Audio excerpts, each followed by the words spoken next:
telephone, and by picket. Those three are the three primary methods that Fred Phelps and his minions conduct what many call a caustic campaign of hate in Topeka. The crusade is by no means aimed exclusively at homosexuals. It has left its mark on many public and private citizens throughout the area throughout the years.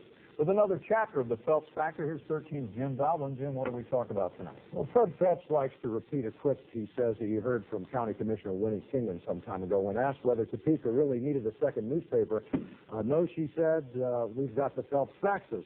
Well, those faxes started streaming in almost daily after the Gage Park pickets began 2 years ago. These days, as some business owners are painfully aware, the faxes, phone calls, and pickets are hitting them closer to where they live. There is so much hate in the voice, it's just unreal. And I have heard those people speak, not only to myself, but even my customers and other people using the same mannerisms and the same tones and the same language. Sharon York is the unholy entity at the Vintage Restaurant, at least according to the Phelpses. An admitted lesbian, York is one of the reasons the Phelpses have been picketing there.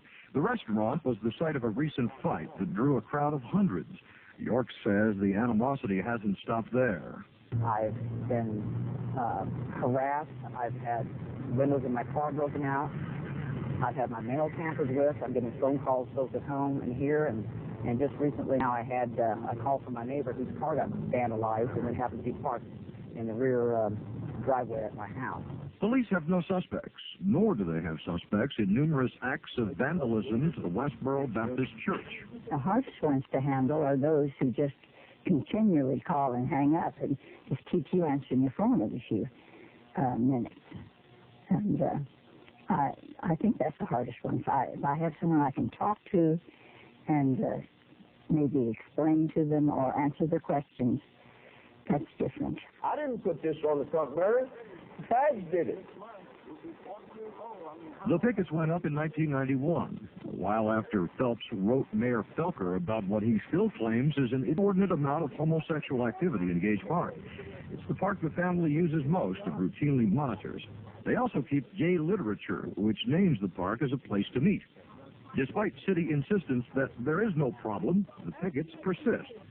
So do the faxes, sometimes with criminal consequences. They take a bit of information and either twist it or say it to a point where part of it is true, part of it is untrue and false, and they know it. And because of that, a lot of people are intimidated to the fact that they won't risk putting their entire life, they think, to court or to the court process, because they can't say that all of it is untrue. Joanne Hamilton ought to know. Phelps Faxes published private letters allegedly written by her to her husband.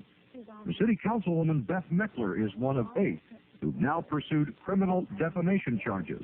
Last year, her blood bank records were part of a Phelps fax. The people call us up and come by and drop documents off in the mailbox in front of the church, and it is a wide-ranging source of usually reliable information that comes to us, unsolicited. So, in other words, you didn't go through the trash of the blood bank to get that.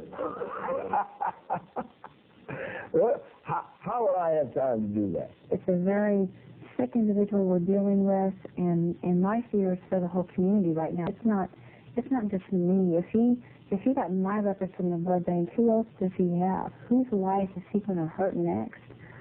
That's among the questions we aim to answer in the final installment of our series tomorrow night at 6. We'll also examine the legal and economic ramifications of the Phelps Factor. Jim, it's been interesting to watch, no matter how everybody feels out there about Fred Phelps and the group there. Certainly, he is a interesting individual. Okay, part 5, tomorrow at 6.